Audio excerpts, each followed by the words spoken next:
tàmm macha allah ñu leen di félicité bu baax a baax ci li nga xamante ne également isewaat nañ au li leen di drapeau bu Sénégal ak la musique sénégalaise bi nga xamante ne vraiment dañu koy dund ñun ñëpp te itam léegi ñu ngi jéem a fexe exporter cette musique et c'est très important ci fànn bu mu mën nekk sunu artistes yi ay jàmbaar lañ ñu ngi leen di ci jaajëfal. comme dama mën a sànni xeer nag comme dama mën a sànni xeer damay lancer ay pic nag Mia c'est l'occasion également mu gën a voilà waaw mu gën a defaraat toogaay bi et puis voilà xam ni voilà c'est une ambassadrice aujourd'hui ce n'est pas n'importe qui et donc voilà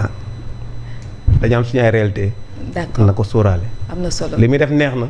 mais na ci bàyyi xel également suñu voilà. jërëjëf tonton Alassane.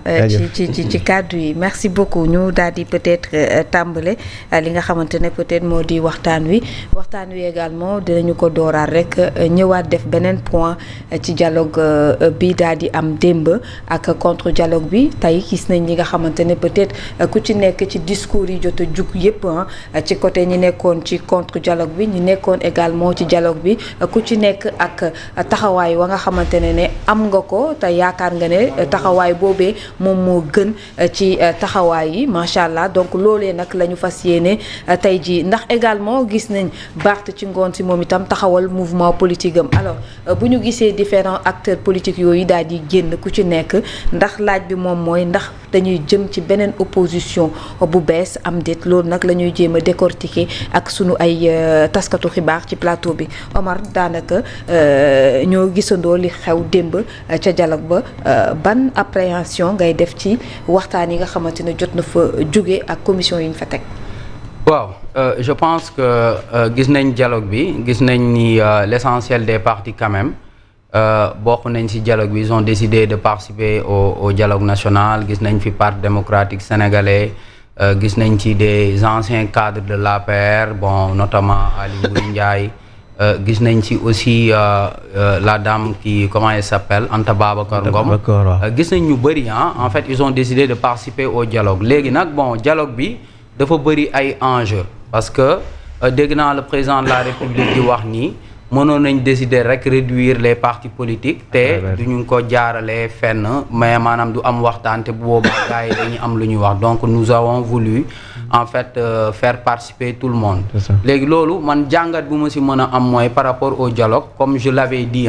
je pense que aussi Pastef am nañ benn agenda am nañ ay réformes yoo xam ne dañ ko bëgg a amal léegi réformes yooyu nag pour mu mën a am maanaam pour mu am mën a am légitimité parce que la légitimité c'est pas seulement le fait d'être allé à une élection et de remporter ces élections-là je pense que les partis politiques d'habitude ils ont besoin d'avoir un certain nombre de consensus sur un certain nombre de points léegi nag loolu dasee bokk par rapport à la réduction des partis politiques léegi man nag j'ai toujours dit que j'avais des craintes par rapport à ça parce que Macky Sall aussi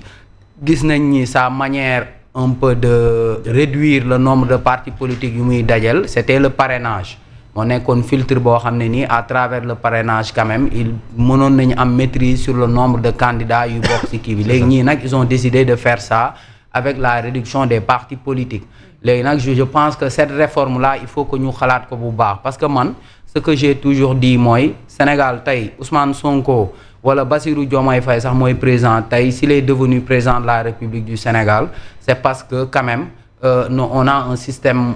démocratique ouvert parce que am na nu ñu doon organiser woo peut-être son parti Pastef du ñu mën a bokk ci élection parce que demoon nañ ba ay jamono ñu leen di fi jiiñ par rapport ak des financements ak yooyu on a parlé de Kopar Express ak leneen donc on dissous le parti waaw on a dissous le parti mais quand même on leur a permis de faire partie de ces élections-là parce que candidature libre yi mën na nekk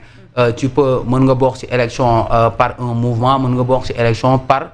tamit une coalition est-ce que léegi si on réduit les partis politiques ça veut dire que tey ku bëgg a bokk élection ci parti politique rek ngay jaaree bon ça c'est une question je pense que question la boo xam ne nii bon après on saura leneen li c'est par rapport au chef de l'opposition aussi parce qu'on parle du chef de l'opposition est-ce que dans ce contexte-là ak chef de l'opposition ak lu ñu ci waxoon ak privilège yu mu war a am est-ce que aujourd'hui c'est opportun tey nga jël benn chef de l'opposition jox ko privilège yooyu ak kan mooy le chef de l'opposition ak kan la ñu mën a jàppee tey ni opposant la je pense que ça aussi c'est important parce que man tey par exemple boo xoolee par rapport ak Amadou Ba peut-être que bon à la fin des discussions on va choisir peut-être Amadou Ba parce qu'on va se dire que moom moo arrivé deuxième ci élection présidentielle yi mujj alors que Amadou Ba aussi par rapport à sa posture aussi bon man tey bu ma doon xool opposition tey Sénégal je pense que aujourd'hui s'il y a une opposition une véritable opposition tey au Sénégal je pense que je pourrais citer Barthélémy Diaz, Bougane ak comment il s'appelle Thierno Alassane Sall parce que soit on est dans l'opposition soit on est avec le pouvoir léegi nag j'ai l'impression que am na ñoo xam ne nii bon soi-disant ce sont des opposants mais ils attendent la première occasion pour rallier le pouvoir parce que ils ont envie peut-être de rallier le pouvoir si bon xaw ma nan lañ ko bëgg a jaaraleeg yooyu léegi nag je pense que cette opposition là aussi ils doivent rester fermes aussi ils doivent rester droits dans leurs bottes xam ni aussi ñoom parce que tey Sénégal dafa am ñoo xam ne nii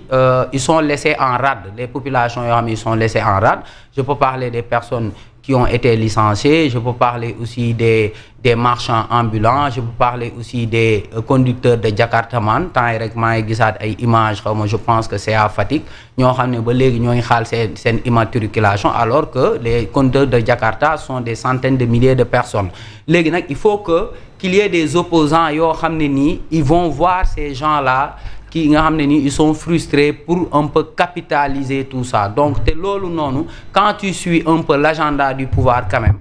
jàpp naa ni day am yoo xam ne nii mën na la échapper donc man je pense que aujourd'hui on doit avoir une opposition très ferme par rapport ak ay position yu muy am ci penc mi mais pas attendre la moindre occasion rek pour aller rallier le pouvoir te loolu nag pour nga def opposition boobu il faut que quand même nga bañ a am des craintes par rapport au pouvoir je pense que ça aussi c'est important moo tax tey par rapport au dialogue bi je demande aux gens yi nga xam ne ils sont allés au dialogue que bon ñu bàyyi xel lu bari parce que je veux pas que aujourd'hui lu ñu daloon ci parrainage bi ñu gisaat ko par rapport à la réduction des partis politiques je pense que aussi par rapport au choix du chef de l'opposition bon ça pose problème actuellement le fait de dire que tel est le chef de l'opposition et je pense que si c'est Amadou Ba qui est choisi wala peut-être keneen il y a beaucoup de personnes qui vont pas le reconnaître bon je pense que le dialogue daal en tout cas grosso modo c'est ça par rapport à la réduction des partis politiques tout ça les gens nag actuellement nañu bàyyi xel bu baax surtout par rapport à la réduction des partis politiques parce que jàpp naa ni je veux pas que en fait ay ñu jëlee ci ay réformes liberticides boo xam ne day tax ëllëg ki nga xam ne bëgg na bokk ci élection yi doo ci mën a bokk. c'est important jërëjëf Omar président par rapport ak li nga xamante ne moom nga gis ci li jot a xew ci dialogue bi ak contre dialogue bi ak taxawaay yi nga xamante ne acteurs yi am nañ ko. waaw dialogue bi moom je pense que voilà.